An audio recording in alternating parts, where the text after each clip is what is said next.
Na Bíblia, há histórias sombrias de pecados sexuais que são tão terríveis que talvez seja melhor você não assistir esse vídeo. Como a noite em que os moradores de uma cidade tentaram um abuso coletivo de 2 anjos enviados por Deus. Ou o caso em que 2 filhas movidas pelo desespero decidiram fazer o impensável, embebedar o próprio pai para engravidar dele.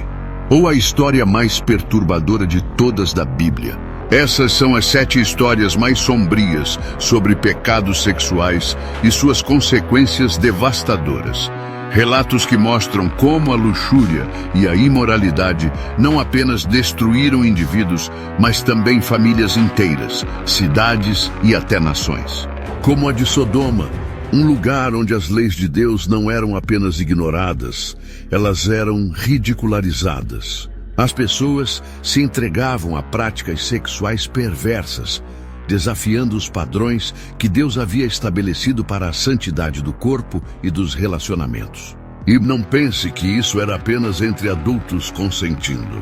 Homens atacavam jovens, famílias eram destruídas e a cidade havia se tornado um antro de perversão tão grande que o próprio Deus disse: "O clamor contra Sodoma e Gomorra é tão grande e seu pecado é tão grave que descerei para ver se o que eles têm feito é tão ruim quanto o que ouvi." O episódio dos anjos na casa de Ló é apenas uma amostra do que era considerado normal na cidade. 2 anjos chegaram à cidade ao entardecer e foram recebidos por Ló, um homem justo que vivia ali. Ele insistiu para que passassem a noite em sua casa, longe das ruas perigosas. "Não fiquem na praça", ele implorou. E com razão. Não demorou muito para que Sodoma mostrasse sua verdadeira face. Enquanto Ló e os anjos estavam em sua casa, homens de todas as partes da cidade, jovens e velhos, cercaram o lugar. Bateram na porta com violência e gritaram: "Onde estão os homens que vieram para sua casa? Traga-os para fora. Queremos deitar com eles." Pense nisso. Uma multidão inteira clamando por abuso sexual, sem vergonha, sem limites. A luxúria havia cegado aquelas pessoas e elas estavam dispostas a destruir tudo para satisfazer seus desejos. Ló saiu para tentar negociar. "Por favor, meus irmãos, não cometam essa maldade." Mas suas palavras foram ignoradas. Eles zombaram dele, avançando com ainda mais violência. Os anjos, percebendo que a situação estava fora de controle, puxaram Ló para dentro da casa, fecharam a porta e cegaram os homens lá fora. Os pecados de Sodoma haviam ultrapassado todos os limites. Era a prova de que a cidade não poderia ser salva. Antes do amanhecer, os anjos ordenaram que Ló e sua família fugissem. "Saia agora e não olhe para trás, porque Deus vai destruir esta cidade." E então aconteceu. Fogo e enxofre caíram do céu, consumindo tudo. Não houve escapatória para aqueles que haviam se entregado à imoralidade e ao pecado. Sodoma e Gomorra foram reduzidas a cinzas, um lembrete eterno de que Deus não tolera o pecado. Até mesmo a esposa de Ló, ao desobedecer e olhar para trás, foi transformada em uma estátua de sal. Mas ainda nesse vídeo, veremos assuntos mais perturbadores, como o caso de um irmão que usou uma armadilha para destruir a inocência de sua própria irmã. Ou um povo inteiro, seduzido por mulheres estrangeiras, que caiu em rituais de luxúria e idolatria, provocando uma praga devastadora. E o que dizer de uma noite de terror em outra parte de Israel, onde a luxúria e a violência sexual levaram a uma guerra que quase exterminou uma tribo inteira.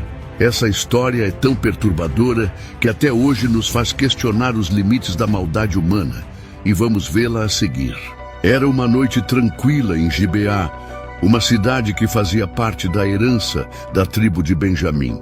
Mas o que parecia ser apenas mais um dia de vida comum, rapidamente se transformaria em um marco de horror e tragédia que seria lembrado por gerações. Um levita, um homem responsável por servir a Deus, estava em uma jornada com sua concubina.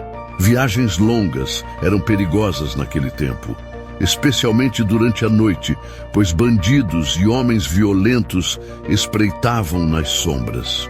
Ao cair da noite, o levita e sua concubina chegaram a Gibeá, acreditando que, por ser uma cidade de israelitas, encontrariam hospitalidade e segurança. No entanto, eles logo perceberiam que Gibeá era um lugar muito diferente do que esperavam. O levita e sua concubina sentaram-se na praça principal, esperando que alguém os convidasse para passar a noite, como era o costume entre o povo de Israel. Mas ninguém apareceu, ninguém os acolheu. Era um comportamento incomum, pois a hospitalidade era uma marca do povo de Deus. Porém, em Gibeá, o coração do povo estava endurecido.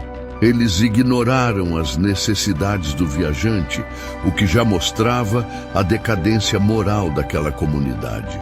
Finalmente, um homem idoso, também um estrangeiro, viu o levita e sua concubina na praça. Ele sabia que algo estava errado. Aproximando-se, disse: "Venham para minha casa. Não fiquem aqui na praça esta noite." Havia um tom de urgência em sua voz, como se quisesse protegê-los de algo terrível. O levita aceitou o convite e eles seguiram para a casa do velho, pensando que estariam seguros. Mas a noite estava apenas começando. Enquanto o levita, sua concubina e o anfitrião estavam dentro da casa, sons começaram a ecoar do lado de fora. Inicialmente passos. Depois, sussurros que logo se transformaram em gritos e batidas violentas na porta. Homens de todas as partes de Gibeá, jovens e velhos, cercaram a casa. Eles estavam em busca de algo terrível. "Traga o homem que está hospedado aí. Queremos dormir com ele." Gritaram. Era um pedido abominável, uma demonstração da depravação total daquela cidade. A multidão não estava apenas movida pela luxúria. Era também uma expressão de violência e poder, uma tentativa de subjugar e humilhar. O velho, horrorizado, saiu para tentar apaziguar a multidão. "Por favor, meus irmãos, não cometam essa maldade. Este homem é meu hóspede. Não façam algo tão perverso." Mas suas palavras não foram ouvidas. A multidão zombou dele, avançando ainda mais. Desesperado, o velho tomou uma decisão impensável. Ofereceu sua própria filha virgem e a concubina do levita para aplacar a fúria da multidão. "Aqui estão minhas filhas e a concubina. Façam com elas o que quiserem, mas não toquem neste homem." Era uma proposta desesperada, mas a multidão estava fora de controle. Foi então que o levita, em um ato de covardia e autopreservação, entregou sua concubina àqueles homens. A concubina foi arrastada para fora da casa. Durante toda a noite, ela foi brutalizada por aquela multidão. Os gritos de dor e desespero ecoavam pela cidade, mas ninguém veio em seu socorro. Quando a manhã finalmente chegou, a multidão a deixou caída à porta da casa. Ela mal tinha forças para se mover, e seu corpo estava irreconhecível. Ao amanhecer, o levita abriu a porta e encontrou sua concubina estendida no chão, com as mãos estendidas para a porta, como se tivesse tentado voltar para dentro. "Levante-se! Vamos embora", disse ele. Mas ela não respondeu. A brutalidade daquela noite havia tirado sua vida. Tomado pela indignação e pela dor, o levita tomou uma decisão que abalaria toda a nação de Israel. Ele levou o corpo da concubina de volta para casa e, em um ato chocante, cortou-o em 12 partes.